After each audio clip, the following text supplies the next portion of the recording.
Subscribe करें Avadhnama news. Subscribe button पर click करें, फिर राइट साइड में बने बेल पर भी क्लिक करें ताकि आपको हमारे वीडियोस की नोटिफिकेशन मिलती रहे। आजमगढ़ के नगर के मोहल्ला पुरा बाग इमामबाड़ा बारगाह हुसैनी में 11वीं मुहर्रम को एक मजलिस का प्रोग्राम रखा गया, जिसमें पहले खैरातुल हसन व हमनवा मरसिया पढ़ा। मौलाना इरफान अब्बास ने सोहदाए करबला पर बयान किया, जिससे लोग फूट फूट कर रो पड़े।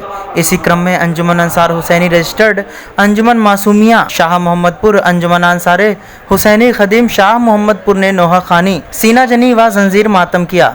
वहीं दूसरी तरफ अंजुमन अंसारे हुसैनी कदीम के मेंबरों ने नंगे पांव दहकते अंगारों पर चलकर अपने गमों का इजहार किया, जिससे पूरा मंजर या हुसैन के नारों से गूंज उठा।